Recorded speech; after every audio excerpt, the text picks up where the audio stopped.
जी प्यारे बच्चों, बात करते हैं आपसे हम effect of temperature on solubility की, कि आखिर टेम्परेचर जो है वो सॉल्युबिलिटी पर कैसे इफेक्ट करता है।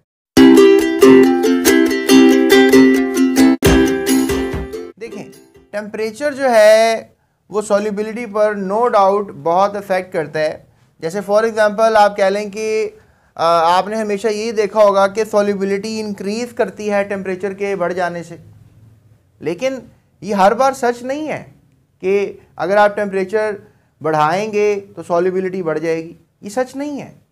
देखें, कभी कभी तो इसके उल्ट भी हो जाता है कि अगर आप टेम्परेचर बढ़ाते हैं तो सॉल्युबिलिटी कम हो जाती है। देखें, हीट एब्जॉर्ब होती है सॉल्युबिलिटी के दरमियान, हीट बाहर भी आती है सॉल्युबिलिटी के दरमियान, और कभी कभी तो ऐसा होता है कि आप सॉल्ट को सॉल्वेंट में डालते हैं और कोई हीट ही बाहर नहीं आती, ना हीट एब्जॉर्ब होती है। नो चेंज इन हीट, ये भी एक मेथड है। इसमें आपने वैसे नमक को याद रखना है, NaCl यही बिहेवियर शो करता है कि जब वो पानी में जाता है तो इतनी ख़ास हीट एक्सचेंज नहीं करता, ना तो बाहर निकालता है हीट को, ना ही इतनी ख़ास हीट एब्जॉर्ब करता है। तो उस क्रिस्टल की बहुत ज़बरदस्त खासियत है, इसलिए हम इसको सालन में, नमक में और हमारे ब्लड में भी ये बहुत ज़्यादा शामिल है। तो प्यारे बच्चों, ये बात आपने बस याद रखनी है कि सॉल्युबिलिटी का जो है एक प्रॉपरली एक मेथडोलॉजी है जिसकी बना पर हम इसको समझ सकते हैं। बहुत से डिफरेंट सॉल्ट्स हैं जो कि एज एन एग्जांपल लिए जा सकते हैं और आपको समझाया जा सकता है कि सॉल्युबिलिटी क्या होती है। तो देखें, लेट्स टॉक अबाउट कि हीट एब्जॉर्ब जब अब करता है सॉल्ट, तो वो कौन से सॉल्ट होते हैं जो हीट एब्जॉर्ब करते हैं और वो क्या मेथडोलॉजी है जिसके थ्रू सॉल्युबिलिटी होती है। तो let's talk about heat is absorb. तो बेटा बात करते हैं कि हीट जो है जब एब्जॉर्ब होती है सॉल्युबिलिटी में तो वो कैसे होती है। देखें, सॉल्युबिलिटी के दौरान आप कह लें, देखें ये सॉल्ट्स हैं, that is potassium nitrate, that is sodium nitrate and that is potassium chloride. ये ऐसे सॉल्यूट्स हैं कि जब आप पानी में डालेंगे तो पानी ठंडा हो जाएगा। ये देखें, लेट्स से दैट आपके पास एक बीकर है, ठीक है, और आपने इसमें क्या डाल दिया है, अभी मैंने आपको बताया था पोटाशियम नाइट्रेट, या फिर आप डाल दें इसमें सोडियम नाइट्रेट, ठीक है, या फिर क्या डाल देंगे आप, पोटाशियम क्लोराइड। इन तीनों में से कोई एक सॉल्ट आप इसमें डाल दें तो नतीजतन क्या होगा कि जैसे ये सॉल्ट जो है अंदर जाएंगे और डिसोल्यूशन होगा, यानी कि नाइट्रेट अलहदा होगा और पोटाशियम अलहदा होगा, तो फिर क्या होगा कि पानी हीट जो है अपनी इसको दे देगा, यानी सिस्टम से हीट अंदर आएगी और पानी भी अपनी हीट अंदर दे देगा। यानी कि इनको अलहदा करने के लिए आयंस को एनर्जी चाहिए, तभी तो हीट इज एब्जॉर्ब, तभी तो हीट एब्जॉर्ब हो रही है। ये देखें, सॉल्वेंट में सॉल्यूट डाला आपने, ठीक है, ये सॉल्वेंट है, ये आपका सॉल्यूट है, और हीट भी चाहिए इसको अलहदा होने के लिए हीट चाहिए, तो अभी क्या बनेगा, सॉल्यूशन बनेगा। तो इसलिए पानी ठंडा हो जाएगा प्यारे बच्चों, बीकर ठंडा हो जाएगा प्यारे बच्चों। टेस्ट ट्यूब अगर आप उसमें मिला रहे हैं तो टेस्ट ट्यूब भी आपको ठंडी होती हुई फील होगी, क्योंकि इनको मिलाने से हीट अंदर चली जाती है, इनको डिसॉल्यूट करने से। तो ये मैंने लिखा है कि the test tube becomes cold, और आगे मैंने ये लिखा है कि it means during dissolution the salt heat is absorbed, such dissolving process is endothermic process. याद रखिएगा, जब हीट अंदर जा रही है, यानी कि सॉल्ट हीट खींच रहा है, तो बीकर ठंडा हो रहा है, पानी ठंडा हो रहा है, टेस्ट ट्यूब ठंडी हो रही है, ये एक एंडोथर्मिक प्रोसेस है। एंडो का मतलब होता है अंदर जाना और थर्म का मतलब होता है हीट, ठीक है, गर्मी। तो लिहाजा गर्मी कहाँ जा रही है, सॉल्ट के अंदर जा रही है और बीकर ठंडा होता जा रहा है। ये बात आपने दिमाग में रखनी है। तो लिहाजा you can just say that कि जो फ्रिज के अंदर सिनेरियो हो रहा होता है ना, कि पीछे जो गैस घूम रही होती है, वो भी क्या करती है कि चीज़ों की हीट एब्जॉर्ब कर ली, चीज़ें ठंडी हो जाती हैं। तो वो जब गैस ज़्यादा रोटेट करती है तो ज़्यादा हीट जो है वो एब्जॉर्ब कर लेती है। बहरहाल ये भी एक इंटरेस्टिंग क्वेश्चन है कि आखिर फ्रिज ठंडा कैसे करता है, तो फिर इंशाल्लाह किसी वीडियो में इसका जिक्र करेंगे।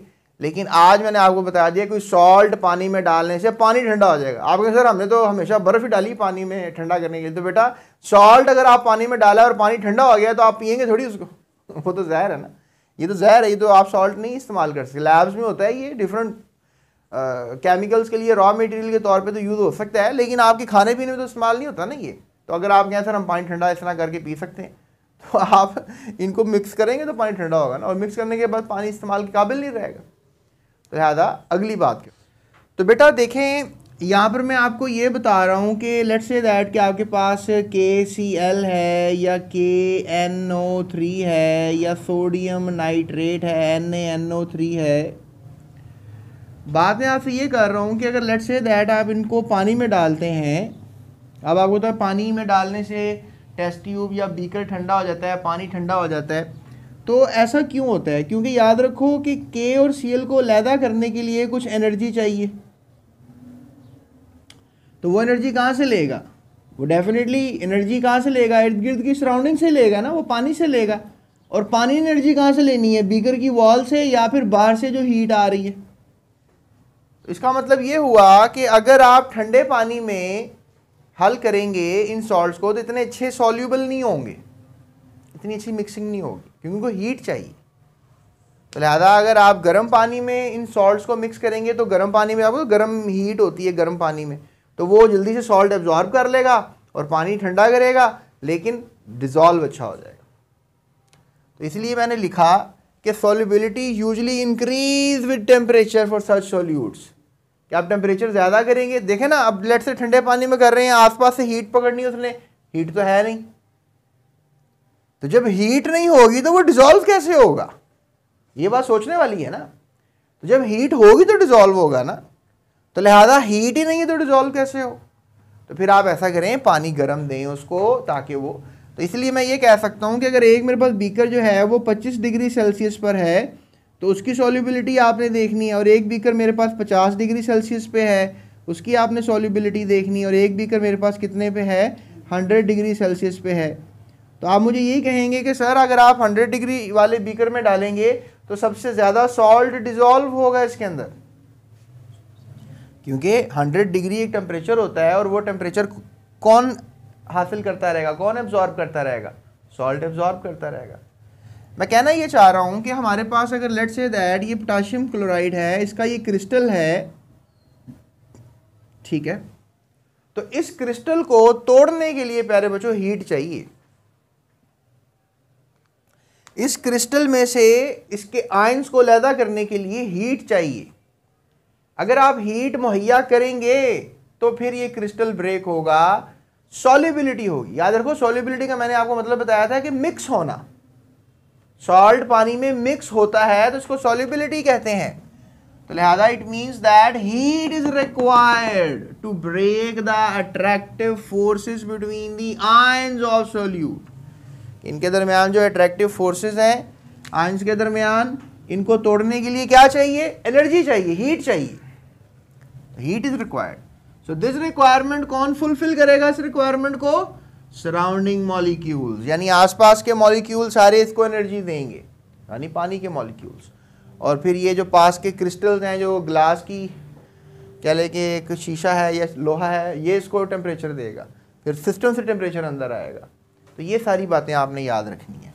सो as a result the temperature falls down and test tube becomes cold. तो आप ये शॉर्ट क्वेश्चन भी लिख सकते हैं, during dissolubility why the test tube become cold, कि जब आप कोई सॉल्ट को, कुछ सॉल्ट्स को पानी में मिक्स करते हैं तो टेस्ट ट्यूब ठंडी क्यों हो जाती है? ये बड़ा जेन्युइन क्वेश्चन है, तो ये बनता है। ये देखें, जैसे फॉर एग्जांपल मैंने आपके सामने ये सॉल्युबिलिटी कर्व्स बनाए हैं, या बड़ी क्लासों में बनाना भी सीखेंगे। तो इसमें आपको नज़र आ रहा है कि कुछ सॉल्ट्स को क्या कर रहे हैं, टेम्परेचर है, यहाँ पर ये टेम्परेचर लिया है मैंने, यहाँ पे सॉरी यहाँ पर हमने टेम्परेचर लिया है, यहाँ पे हमने नंबर ऑफ़ ग्राम्स लिए हैं जो मिक्स हो रहे हैं। तो जैसे ही टेम्परेचर इंक्रीज हो रहा है, कुछ ग्राफ देखें आगे की तरफ बढ़ रहा है पोटाशियम नाइट्रेट, यानी कि जैसे ही आप टेम्परेचर बढ़ाएंगे तो सॉल्युबिलिटी जो है वो क्या होगी? बढ़ेगी। ऊपर की तरफ जा रहा है ना, ऊपर की तरफ, यानी कि ज़्यादा ग्राम्स ऐड होंगे। तो ये देखें, इसकी भी सॉल्युबिलिटी बढ़ रही है, मतलब जो ऊपर की तरफ जा रहा है उसकी सॉल्युबिलिटी बढ़ रही है, और जो नीचे की तरफ जा रहा है उसकी सॉल्युबिलिटी कम हो रही है टेम्परेचर बढ़ने से।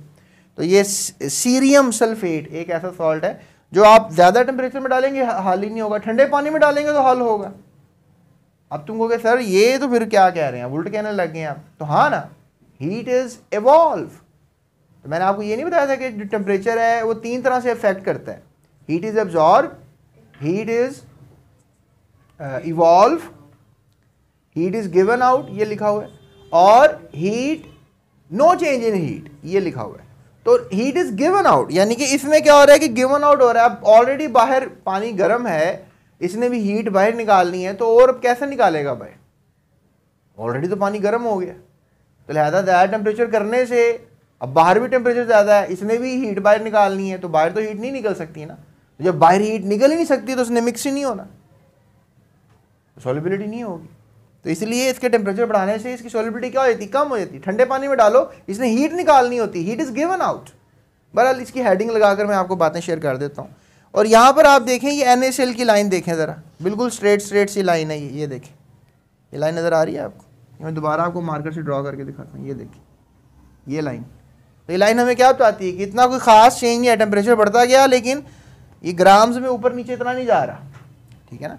ये लाइन सीधी जा रही है, यानी कि ग्राम्स ऊपर नीचे ज़्यादा डिजॉल्व नहीं हो रहे। टेम्परेचर कम करने से भी नमक इतना ज़्यादा सॉल्युबल नहीं होगा, टेम्परेचर ज़्यादा करने से भी नमक सॉल्युबल नहीं होगा। तो ग्राफ हमें इस बात की इंडिकेशन देता है। तो इस ग्राफ में आप 3 लाइनें ड्रॉ कर दीजिएगा इस तरह का डब्बा सा बना के, that makes good impression on the examiner, ताकि आपके नंबर अच्छे आए। But the story is not ended. हम बात करते हैं when the heat is given out, कि जब सॉल्युबिलिटी में हीट इज गिवन आउट है वो कैसे होती है। बट ये सवाल आपने नोटिस कर लेना है, why the test tube becomes cold on solubility. ये आपका एक सवाल है, यहाँ पर आप टॉपिक में दर्ज कर लें, आपको बोर्ड में शॉर्ट क्वेश्चन आ सकता है। बहरहाल चलते हैं next topic, heat is given out की तरफ। जी तो प्यारे बच्चों, बात करते हैं आपसे हम हीट इज गिवन आउट की, यानी कि जो हीट है वो सॉल्ट्स निकालते भी हैं। अब आप सोच रहे होंगे कौन से सॉल्ट्स जो हैं वो हीट को निकालते हैं। तो इसमें लिथियम सल्फेट और सीरियम सल्फेट जैसे सॉल्ट हैं जो कि हीट को निकाल रहे होते हैं। तो यू कैन इमेजिन कि हमारे पास अगर एक बीकर है और उसमें आपने जो है पानी लिया और उसमें आपने डाल दिया सीरियम सल्फेट, ठीक है। ये सीरियम सल्फेट का प्यारे बच्चों फॉर्मूला है जो आपके सामने मैं लिख रहा हूँ, ठीक है। इसके अलावा मैं बच्चों को अमूमन ना इस टॉपिक में एक और सॉल्ट इंट्रोड्यूस कराता हूँ जिसमें हीट गिवन आउट होती है, दैट इज सोडियम हाइड्रोक्साइड, जो मैंने अभी सॉल्ट लिखा है यहाँ पे। ये भी जब पानी में डालते हैं, इसे बेस कहते हैं, पानी में डालते हैं तो हीट निकालता है ये भी, और पानी और बीकर गर्म हो जाते हैं। और ये आम लैब में पड़ा होता है।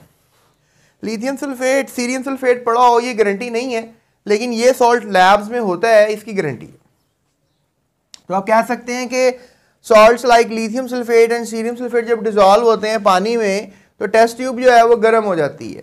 तो ज़्यादातर आप जो लैब्स में सॉल्ट मिक्स करते हैं वो टेस्ट ट्यूब में ही करते हैं, कुछ इस तरह की होती है टेस्ट ट्यूब। तो उसमें जब आप डालते हैं तो साइडों से देखें टेस्ट ट्यूब को, तो दैट बिकम्स हॉट, गर्म हो जाती है। सो क्यों ऐसा हुआ, हीट इज रिलीज्ड। तो यू कैन से कि जब सॉल्यूट, ठीक है, ये सॉल्यूट हो सकता है और सॉलिड आपको पता पानी है, जब दोनों आपस में मिलते हैं सॉल्यूशन बनता है, साथ हीट बनती है।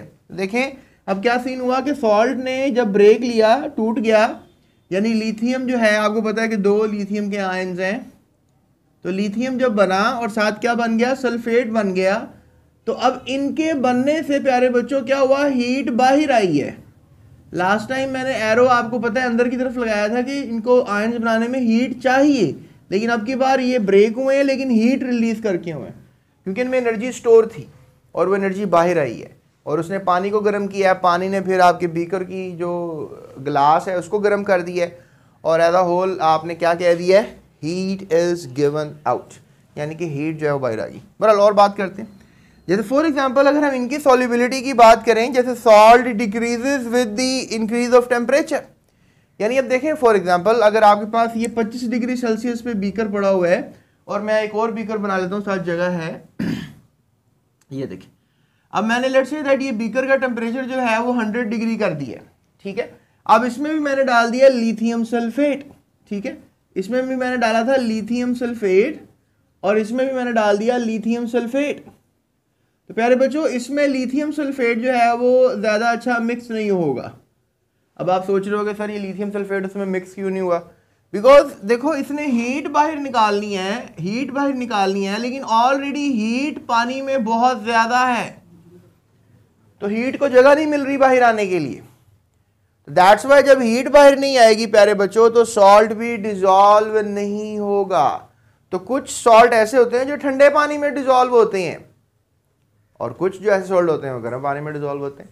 लेकिन ऐसे सॉल्ट जो गर्म पानी में डिजॉल्व होते हैं उनकी सॉल्युबिलिटी टेम्परेचर इंक्रीज करने से बढ़ती है, लेकिन ऐसे सॉल्ट जो ठंडे पानी में डिजॉल्व होते हैं उनकी सॉल्युबिलिटी टेम्परेचर इंक्रीज करने से कम हो जाती है। देखें अब 25 डिग्री वाले बीकर में ये ज़्यादा लिथियम सल्फेट जो है वो मिक्स हो रहा है, जबकि 100 डिग्री वाले बीकर में जो है लिथियम सल्फेट कम डिजोल्व हो रहा है। क्यों कम डिजोल्व हो रहा है? क्योंकि टेम्परेचर बढ़ाने से उसकी सॉल्युबिलिटी क्या हो गई है? कम हो गई है। और यहाँ पे टेम्परेचर कम करने से उसकी सॉल्युबिलिटी ज़्यादा हो गई है। सो लिथियम सल्फेट और सीजियम सल्फेट को आपने नहीं भूलना, ये दो सॉल्ट्स हैं जिनका टेम्परेचर बढ़ाने से सॉल्युबिलिटी कम हो जाती है, heat is given out. In such cases attractive forces among the solute particles are weaker and solute solvent interactions are stronger. यानी कि आप कह सकते हो कि सोल्यूट सॉल्वेंट इंटरेक्शन जो है वो क्या होंगी? वो स्ट्रॉन्गर हैं। और आप कह लो कि सोल्यूट पार्टिकल जो हैं वो आपस में एक वीकर फोर्स रखते हैं, यानी कि उनकी आपस में जो फोर्स है वो वीकर है और वो हीट बाहर निकाल देंगे। और फिर जब ये सोल्यूट सॉल्वेंट की आपस में इंटरेक्शन आएगी, यानी पानी और सॉल्ट जब आपस में इंटरेक्ट होंगे, मिक्स हो जाते हैं ना, तो इनकी जो फोर्स रहेगी वो स्ट्रॉन्गर रहेगी। यानी ये पानी में मिक्स रहना पसंद करते हैं रादर देन के आपस में सॉल्ट बना के रहें। लेकिन जब आप पानी को उड़ा ही देते हैं बड़ी मजबूरी से हीट करके, तो फिर ये सॉल्ट आपस में जुड़ के इकट्ठा रह जाते हैं, एनर्जी को भी स्टोर कर लेते हैं। लेकिन जब दोबारा पानी में डालते हैं तो फिर ये हीट को रिलीज़ कर देते हैं और दोबारा पानी में डिज़ोल्व हो जाते हैं। तो ये सारा सिनेरियो रहता है। So as a result there is a release of energy. आप कह सकते हो कि इनके सॉल्ट्स को मिक्स करने से रिलीज ऑफ एनर्जी का अमल जो है वो होता है प्यारे बच्चों। चलें, the story is not ended. अभी हम करते हैं नो चेंज इन हीट की बात। तो बेटे बात करते हैं अब आपसे हम नो चेंज इन हीट की, यानी ऐसे सॉल्ट जब आप पानी में डालेंगे, ये देखें आप पानी में सॉल्ट को डाल रहे हैं, let's take an example of NaCl, और आप उसमें पानी में डालने के बाद सॉल्ट को देख रहे हैं कि ना तो बीकर ठंडा हो रहा है ना बीकर गर्म हो रहा है, यानी कि अब ना तो हीट इज एब्जॉर्ब ना तो हीट इज गिवन आउट, यानी हीट ना तो एब्जॉर्ब हो रही है ना गिवन आउट हो रही है। अब ऐसा क्यों हो रहा है? क्योंकि ड्यूरिंग दिस सॉल्यूशन जब आपने सॉल्ट को डाला और Na पॉजिटिव आयंस और Cl नेगेटिव आयंस जो हैं आपके पानी में मिले, तो इसमें कोई इतनी सच एक्सचेंज ऑफ हीट नहीं हुई। देखें मैं आपको एक और वजह बताता हूँ। इसी वजह से हम NaCl खाते हैं, क्योंकि जब आप सॉल्ट खाएंगे तो आपकी बॉडी में हीट बढ़ जाए। आप सॉल्ट खा रहे हैं, आपकी बॉडी में हीट कम हो जाए, तो फिर आप कहेंगे हम सॉल्ट क्यों खा रहे हैं भाई। तो इसलिए डिफरेंट सॉल्ट जो होते हैं वो नहीं खाने चाहिए, क्योंकि आपकी बॉडी में वो फ़र्क डालते हैं हीट का, आपकी बॉडी का टेम्परेचर ख़राब कर सकते हैं। तो सालन में आप नमक ही छिड़किएगा, ये ना हो चूना छिड़क दें, किसी ने लिथियम सल्फेट ला के छिड़क दें, किसी ने सीरियम सल्फेट ला के छिड़क दें कि सर ने पढ़ाया था ये भी सॉल्ट होते हैं। तो every salt is not edible, her salt खाने वाला नहीं होता प्यारे बच्चों। तो NaCl क्योंकि इतनी ज़्यादा चेंज नहीं करता हीट को, इसीलिए हम इसको आप खाते हैं, तो इसका मतलब ये नहीं कि कोई और जानदार नहीं खाता, तकरीबन सारे जानदार ही खाते हैं। एक दफ़ा तो आपको याद होगा जब खेड़ा माइंस में जो पहाड़ डिस्कवर हुआ, तो वो कैसे डिस्कवर हुआ? वो ऐसे डिस्कवर हुआ कि वो घोड़ा था, वो जब बादशाह उसके ऊपर जा रहा था बैठ के, तो उसने कहा चलो घोड़ा भी रेस्ट कर ले मैं भी। तो उसने फिर बादशाह ने देखा कि उसने जहाँ घोड़ा बांधा था वहाँ पे घोड़ा पत्थर को ना जुबान निकाल निकाल के चाट रहा था। तो उस बादशाह ने देखा ये क्या घोड़ा पागल हो गया, ये पत्थर क्यों चाटी जा रहा है। तो फिर बाद में पता लगा कि वो जो पत्थर चाट रहा था वो नमक का पत्थर था, और वो सारी जगह पे जो है नीचे पहाड़ था नमक का। तो इस तरह से फिर आप कह लो कि डिस्कवरी हुई खेड़ा माइंस की। वो जो इतनी बड़ी आप माइंस देख कर आते हैं, अभी देख लें यूट्यूब पर आप सर्च करें खेड़ा माइंस, आपको बहुत सा नमक का ढेर नज़र आएगा जो पाकिस्तान को अल्लाह ने ऐसी कुदरत दी हुई है। तो प्यारे बच्चों नमक जो है हम इस्तेमाल करते हैं, ना सिर्फ हम बल्कि घोड़े डिफरेंट जानदार भी इस्तेमाल करते हैं, क्योंकि उनको भी पता है कि इसको खाने से इतनी ख़ास कोई हीट में चेंज नहीं आएगा जो हमारे लिए मुज़रे सेहत नहीं है, जो हमारे लिए नुकसानदेह नहीं है। सो आप कह लो कि when salt like NaCl is added in water the solution temperature remains almost the same.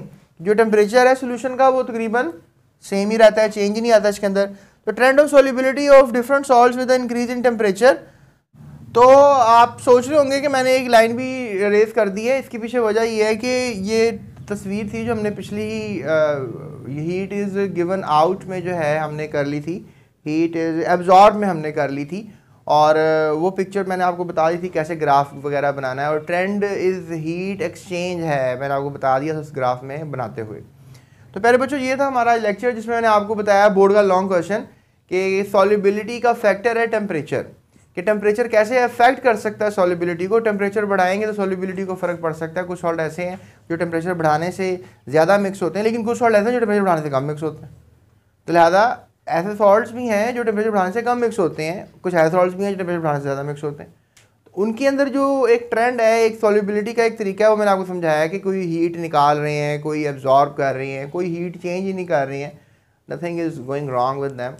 तो अब ये चीज़ें आपको भी पता होनी चाहिए एंड आई होप कि आप इंशाल्लाह इस टॉपिक में, इस वीडियो में मेरे से सीख गए हैं कि क्या है इन सॉल्ट्स की हकीकतें जब ये पानी में मिक्स होते हैं। क्या ये हीट को रिलीज़ करते हैं या हीट को एब्जॉर्ब करते हैं। तो अभी मैं वो एक मरतबा फिर सारे सॉल्ट लिखने लगा हूँ बोर्ड पे, जो आपने कम से कम याद कर लेते, उनके नाम भी लिखने लगा हूँ, ठीक है, ताकि आपके लिए ईजी हो जाएगा। तो बच्चों ये वो सॉल्ट्स हैं जो हमने इस टॉपिक में यू कैन से कि यूज़ किए फॉर द डिफरेंट सॉल्युबिलिटीज़ जो अफेक्ट करती हैं सॉल्युबिलिटीज़ को। तो इस सबसे पहले है that is potassium nitrate, potassium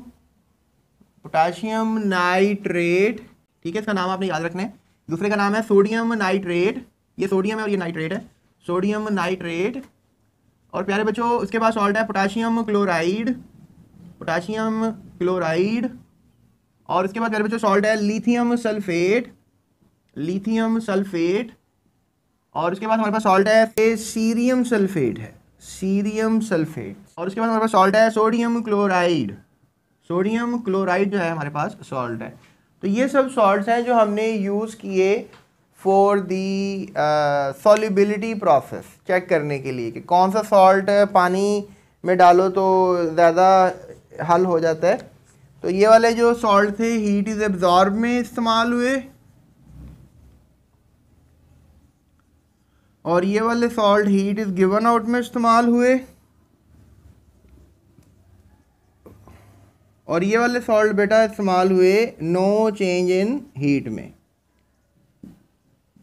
I hope इस लेक्चर में ही आपको सारा टॉपिक याद हो गया होगा। और मज़ीद लेक्चर देखने के लिए जो मैंने बनाया है आपका next, which is comparison of solution suspension and colloids, तो ये आपने वीडियो लाजमी देखनी है ताकि वो भी आपका टॉपिक क्लियर हो जाए। वहाँ से भी बोर्ड में लॉन्ग आ जाता है और शॉर्ट भी आता है और MCQ भी आता है, तो लिहाजा वो भी इंशाल्लाह हम टॉपिक कवर करेंगे GS Academy यूट्यूब चैनल के प्लेटफॉर्म से। तो अभी इस वीडियो को अगर आपको पसंद आई है तो दोस्तों के साथ शेयर करना ना भूलिएगा, और अभी इस वीडियो को लाइक भी कर दें और चैनल को सब्सक्राइब भी कर दें ताकि मज़ीद वीडियोस आप तक पहुंचती रहें। और सबसे बढ़कर तो अपना आपने ख्याल रखना है, ठीक है। अगर आप टीचर हैं तो बहुत ज़्यादा ख्याल रखें क्योंकि स्टूडेंट्स को पढ़ाना होता है, सेहत का ख्याल रखें और अपनी खुराक का इंतखाब बहुत सोच समझ के करें। अगर आप स्टूडेंट हैं तो हैंकी पैंकीस चलती हैं, लेकिन फिर भी आप पेपर्स करीब आ रहे हैं तो अपने अपनी सेहत का ख्याल लाजमी रखना है, because I want energy man sitting on the chair और अच्छा काम करते हुए। तो that's it, thank you so much, अपना ख्याल रखिएगा और इस चैनल का भी।